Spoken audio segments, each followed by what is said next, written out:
Alex here. I'm just going to hijack the video for a moment to ask you all a couple of favours. Firstly, 1,000 subscribers is a huge milestone for any channel, and that's what I'm working towards at the moment.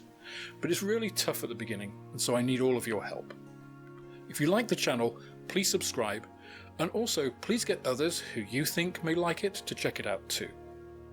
Secondly, you may have heard from other video content that YouTube has recently changed something in the background, which is really hurting small creators like myself to get started.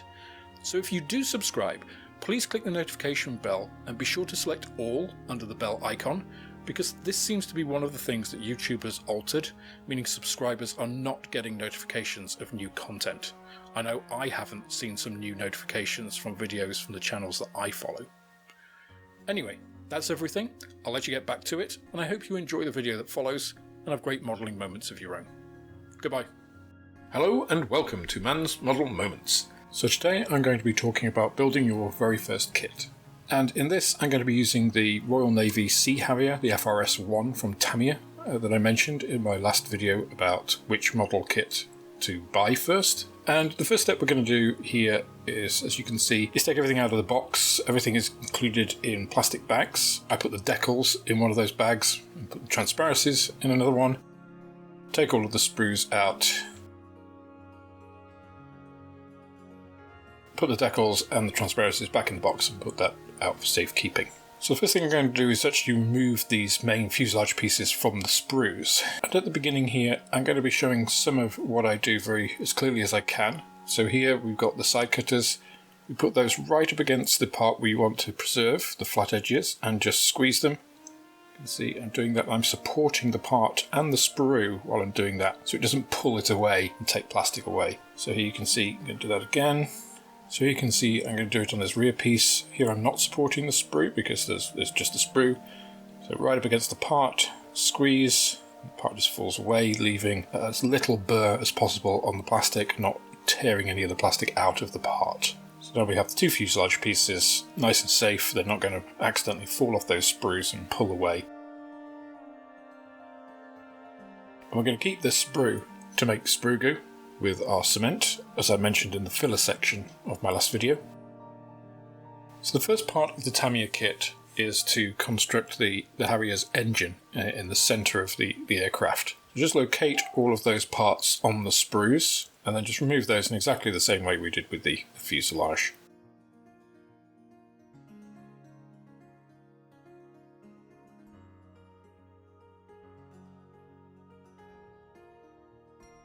After removing parts from the sprue, of course, we do need to clean them up.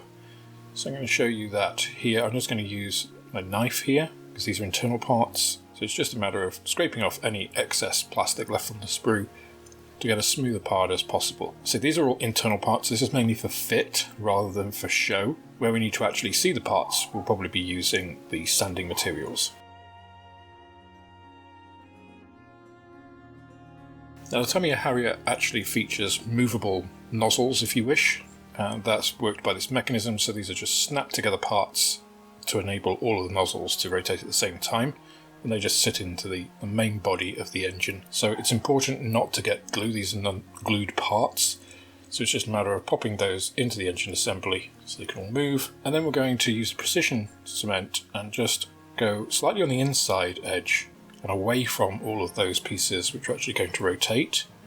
So there'll be enough glue to hold all this assembly together without getting right up close to those, and then just press the parts firmly together. Sometimes if you just make a slight wobbling motion just backwards and forwards with the parts, it just helps in evening out the glue, squeezing the parts, helps in the welding process occur. We can then put the turbine front on. It's got some location pins, and it's just a matter of gluing that in place.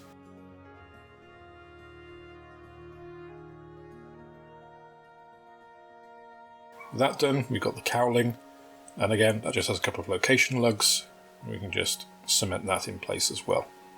With that done, we can put that aside for it to dry. So next up is the cockpit.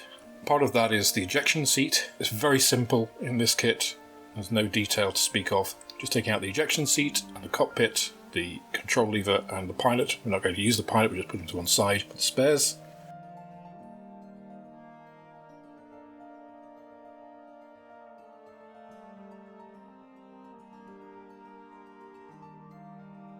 We've just cleaned those parts up as before, but the pilot seat itself actually has some pin ejector marks, some sink marks where the metal die is pressed out. So we're just going to fill those with some sprue goo. Let that dry and just clean that up with our scalpel. You can see just trimming off any excess there.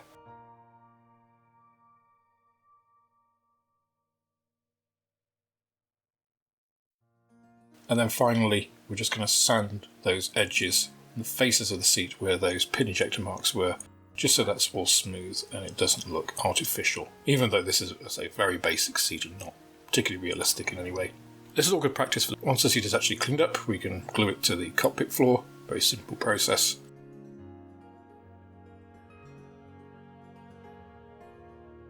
We can then do the same process on the exhaust nozzles.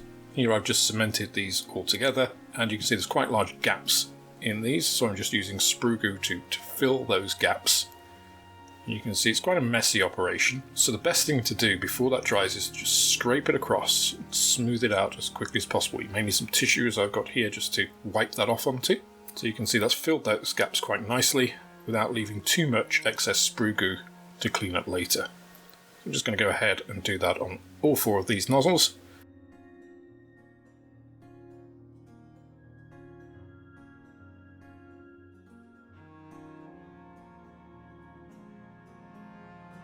Once dry, we can again just clean those up using our model knife. So here it's just a matter of going between the vents, just scraping out any excess, just cleaning them up, just shaping them, making sure that there's no excess plastic there, that they're nice and even.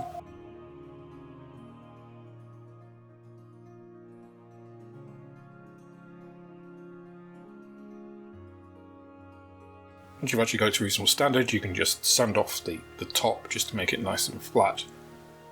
And just make sure there are no join marks. Then finally just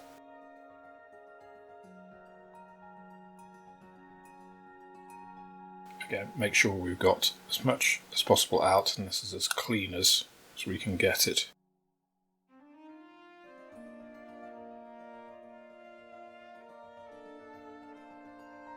That's a big improvement. Next part is really to plan what steps we're going to do next. The kit has a particular way of doing it, but we're not actually going to follow that strictly. So we have some pieces which actually would be much better left off till later in the model, and other pieces like the wings that we can do assemblies of more immediately. So that's what we're going to do now.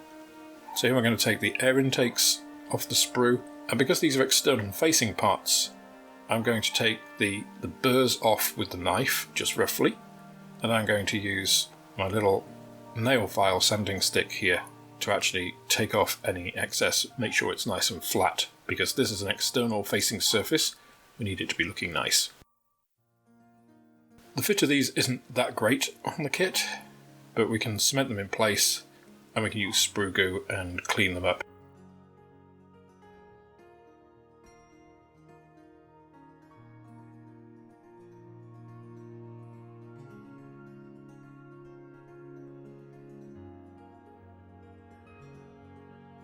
So I mentioned the wings. Here I'm going to take the wings off the sprue. The same here. The non-externally facing sides, this is mainly cleaned up for fit rather than for look. They clean up quite easily, and the actual wings go together quite.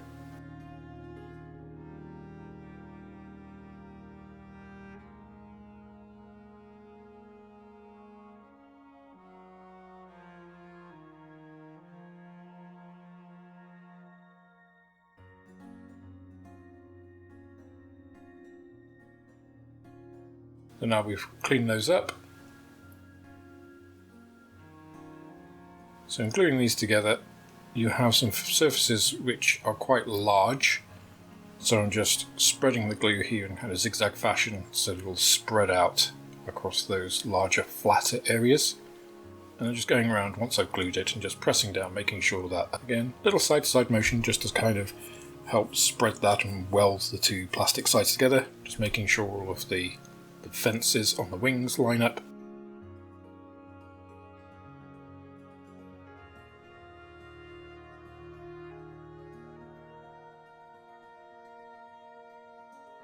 And then once those are dry, we go ahead and again, using the sanding stick, just make sure those joins are nice so we haven't got any visible gaps or glue that's seeped out with plastic. And then I often find it useful, especially when you're starting out, to mark off all the things you've done in the instructions if you're not following the instruction sheet as in the order it's presented. So the next thing I'm going to do is make the drop tank assemblies. Again, these are completely separate sub-assemblies. We'll make them, paint them, decal them, and then add them right at the end. So just a simple matter of getting these together, of taking these parts off, cleaning them up a little, joining them together, and then once they're dry, they will need a bit of sanding to make sure that they've got a nice guyval shape.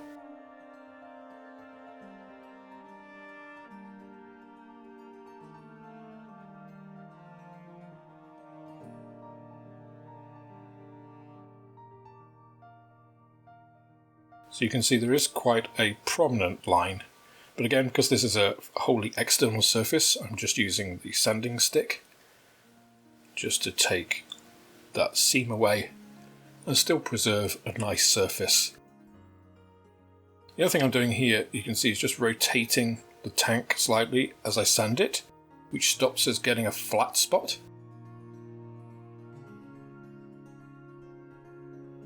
So you can see once it's finished, you can't really see the seam other than optically.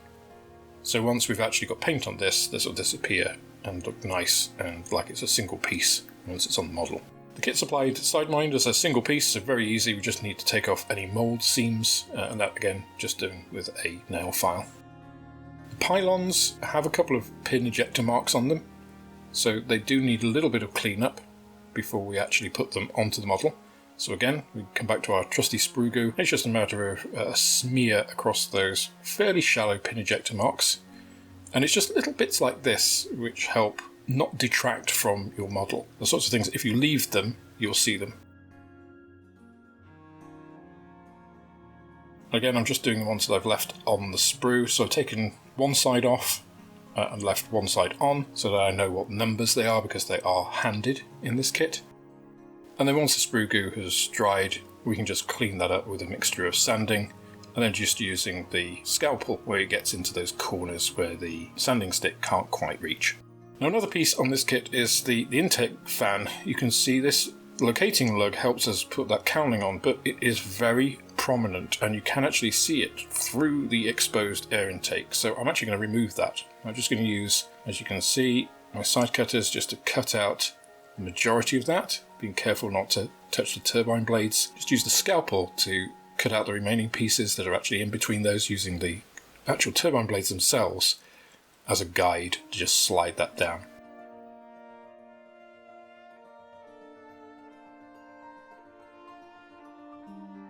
You can see it cleans up pretty nicely so that at least you can't see those big prominent pieces when you look in when this is painted.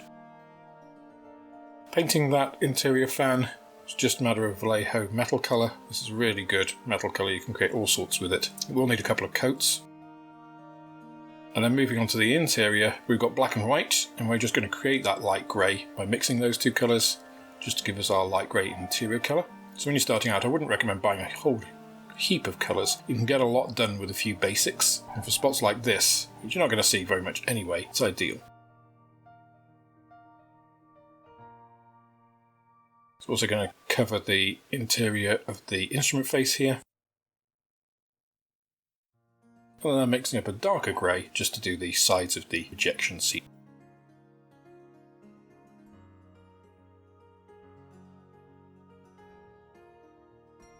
I'm also using that light grey just to go on the inside of the intake cowling.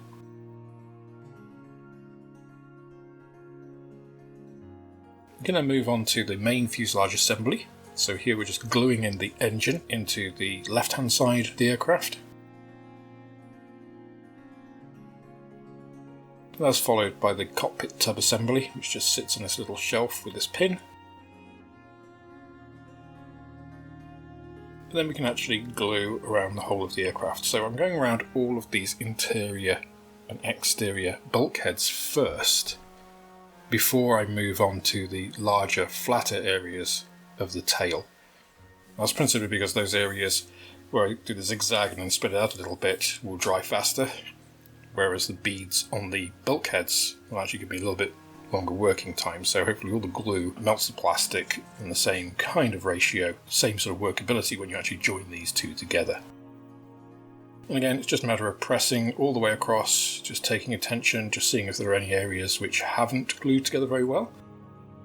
And I'm just using some masking tape here to actually help secure and pull the aircraft together. And if you notice, I'm doing it over where there are no direct contacts. That helps not get glue drawn out by the tape and then pressed up against the model.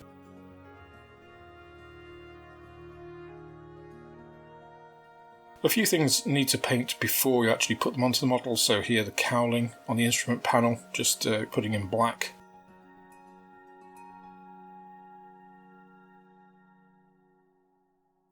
And these exterior heat shields, which are just a bit of Vallejo metal colour with a little bit of black to make this gunmetal. And here I'm just using a piece of Tamiya tape to secure those nozzles that I'm also painting in the same colour.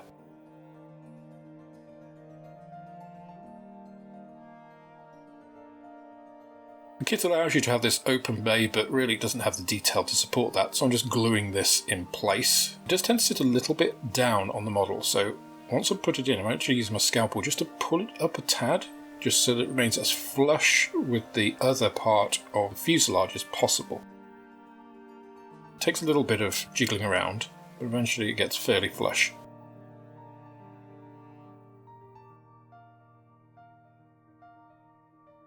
I'm not actually putting the wings on here, I'm actually just securing them with a piece of Tamiya tape, just to get them at the right angle, so that we can secure the pylons, because the pylons don't sit 90 degrees to the wing, they sit 90 degrees with the fuselage, because the wings are angled. Just need to put a bit of glue inside there. They do actually have 90-degree recesses there, but it's important to be able to put them in with the wings there, so you can adjust the angles. I'm just snipping off those ones that I've still got on the sprue so I know what numbers they are, so I don't glue the ones on the wrong sides before I pop those into the respective slots. And there you can see they're all now at the right angle, and keep that tape on until they dry. We've also got the rails for the Sidewinders. They can get glued on at this point as well. Thing you need to just check here is that they do point forward, so they're aligned with the pylons. I'm using the Aiden gun pods on this model. And after cleaning up, they fit on the fuselage. There aren't any locating pins, there is a little circle on the model, and they do fit flush with the undercarriage doors. So they're not hard to locate, but you just need to pay a little bit of attention, especially when you're putting the second one on, to make sure that it aligns with the first one. Otherwise, again, your model is going to look a little bit strange. The Airbrake actually comes in two pieces. There's a piece on the fuselage and then one that actually fits on. Generally, Harriers didn't have their air brakes open when sitting out, so I'm actually just going to glue that in place.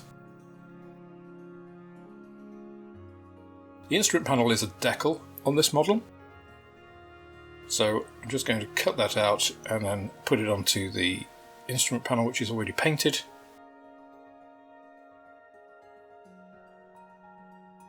That's where it goes. You just pop it in some water. It doesn't actually need that long in water. You can put it in for a few seconds and actually let it soften. And then it's just a matter of sliding it on, which can be more difficult, as you can see here. Sometimes they don't want to actually come off, they want to adhere to the backing film. And then it's just a matter of teasing it, using whatever tools you feel comfortable with. I'm using my scalpel and a brush here. And then the gear bay doors do actually need separating, cutting in half, and obviously being an external surface they do need sanding quite nicely. And then I'm attaching all of those to a piece of wood using double-sided tape for spraying with this white paint. And I'm also going to be using that to spray the lower surfaces of the wings and also lower fuselage. Next up, I'm going to be filling all of these small gaps around the air intakes and that large bay door. And then once all of that is dried, just sanding all of that smooth and any of the seams around the aircraft, so we've got, again, a nice smooth looking airframe. And then just using a scalpel to make sure we've got that crispness around these aerials. When all the sanding is done, I'm just going to be adding these extra little pieces. And then moving on to painting the undercarriage. So these are all separate assemblies, These you can see are the pieces that have been sprayed white. Tyres I'm just doing in straight black. And that's also what I'm doing here with the Sidewinders. These I find if you rotate, it's fairly easy to get a nice crisp edge all the way around. And that's for both the end of the missile and these little bands. Landing gear do need a few little sub-assemblies. This little door, for instance, and the wheels need gluing on. And then we move on to the big task of masking. So here we're going to be putting off all the areas that are going to be white on the main model. So for the Harrier we actually have this little lip on the underside of the wing which is the top surface colour, which is a little bit of a pain. That requires you to do a bit of clever masking, cutting pieces into strips here to get the curve around the edge of the wing there. And then Tamiya's tape's really good for this nice sharp delineation around the bottom of the aircraft. And it's one of the reasons that I think this is a good kit for a beginner, is that the masking here gets you used to using masking tape, but it's a nice straight edge. Unlike the rear nozzles, the forward nozzles are actually the same colour as the fuselage, so I'm actually going to put those on now. So that's just a matter of putting a bit of cement in the centre of these and then attaching them. Tend to go best when they're pointing downwards to actually get them in. Do quite a little bit of manoeuvring.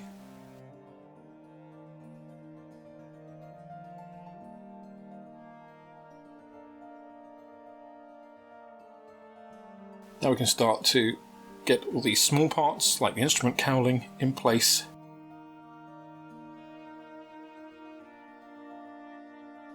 And the heads-up display.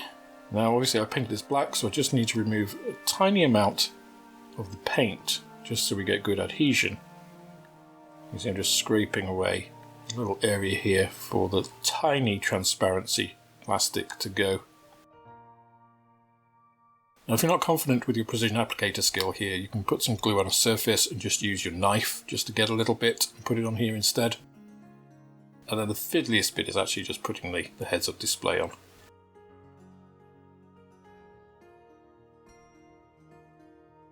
So for the main spraying, I'm using this Tamiya spray. I'm using TS66. It's the closest thing I think I can get to extra dark sea grey. Very simple, just a matter of giving it spray. Tamiya spray is very easy to use. It's the same process I'm going to be using for doing the main camouflage spray. Not much to show there. Now for adding the canopy, I'm going to be using normal plastic cement. But after adding it to the canopy framing, I'm actually just wiping off the excess with a little bit of tissue, and that's just to stop excess fumes from fogging the canopy, so I want as little fumes as possible. So I want to kind of activate that plastic underneath and make it tacky, and then put the canopy on. The front of the canopy, I've obviously got to remove some of that paint that's on there, just so I get a good adhesion. Very small amount of glue on with the precision applicator, then putting the canopy on. One thing you want to be sure of is that you're not touching glue and then the canopy. You will get fingerprints on it and it will be very hard to remove. Gluing the actual canopy onto the main fuselage isn't so much of a problem because this is just straightforward plastic, so it's just a matter of gluing that on, making sure it's nicely aligned in the right place, and you've got a reasonable, not exactly seal, but it butts up against the forward canopy nicely.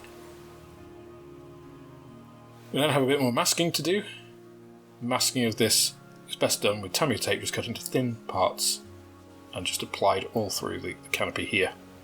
As you can see, there's a little bit on the inside of the transparency. So you can see it takes a little while, but you get this.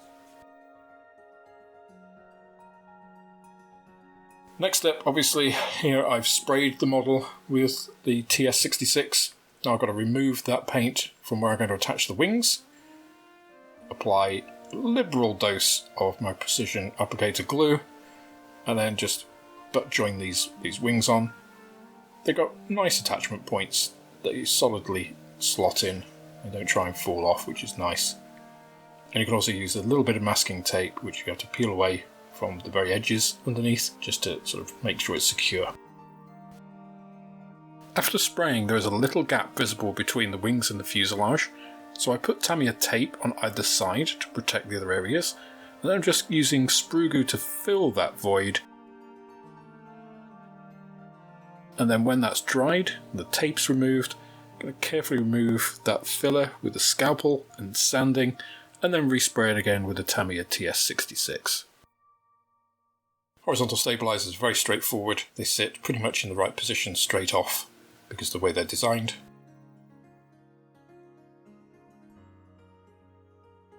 And then it's the very satisfying process of unmasking. Make sure that you're careful with the pylons, that you're not pulling them off or breaking them. One of the reasons I use a scalpel is that I can actually cut some of the tape rather than just pulling it off. With using a scalpel is just be careful you're not actually marking the paint job when you're removing the masking.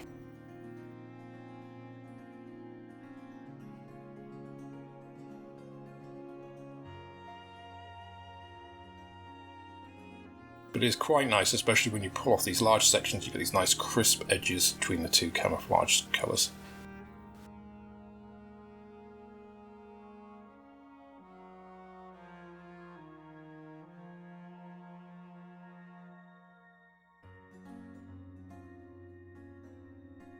Now inevitably there will be some areas where the tape didn't quite get put where you wanted it to, so I'm just touching up here. Nice thing is that of course using white it's fairly easy to do this, so I'm just touching up any little areas where I feel just need a little bit more crispness with the Tamiya white. It's a nice colour match. And the last piece here, main painting, is to just mask off the nose and then paint that with the Vallejo black.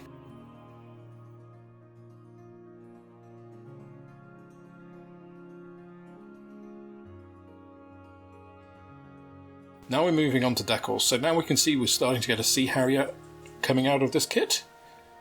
And I'm going to start off with the worst decal on this kit, the largest and thinnest. So this is actually not a full decal, this is a thin line with these X's here, so it's very fragile. But one of the reasons I recommended Tamiya is that these are quite robust decals. Some decals are very thin, very hard to use. Tamiya are more forgiving than most. What you can see is I'm actually wetting the model surface first, then kind of teasing the decal onto the model surface using a brush, and then just positioning it and adjusting it using the brush and, in this case, my scalpel. Now, it is possible to break decals, and that isn't quite the disaster you might think it is. Yeah, I actually broke the end of this one. As you can see here, I'm just putting it back in place. Just to show you a more normal decal, here's the roundel. It's actually a two-piece one. Again, same sort of process. There are a couple of pitfalls in decals though, in that these large decals for the surface underneath do need cutting because the pylons get in the way. But you can see once we've got all the decals on, we've got a reasonable looking Harrier.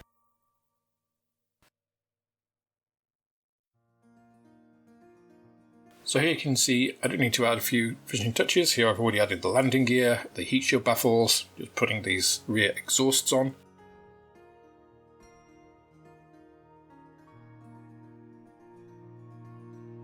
And of course I need to remove some of the paint so I can put the sidewinders and the drop tanks on.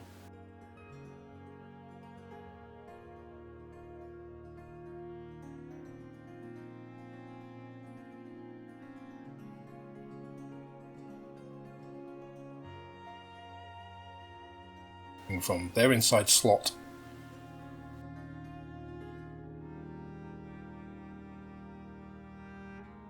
Little bit of precision applicator cement in that slot, and then those can just go onto those rails. Just need to make sure that they're nice.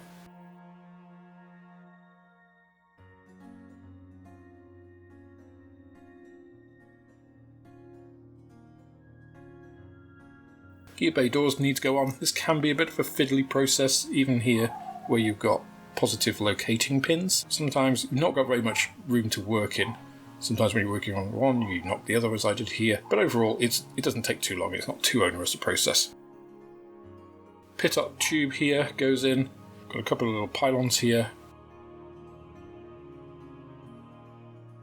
Just a matter of a tiny bit of glue and just position those on.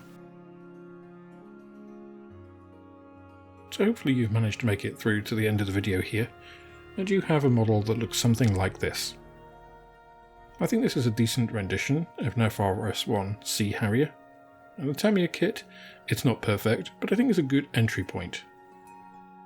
If you look at my next videos coming up, I'm going to be talking a little bit about the tips and techniques that I've been using here, how to develop those, what tools to get to actually improve, so that we can actually come back to this kit and improve it from beyond where we got to it here and make it even better.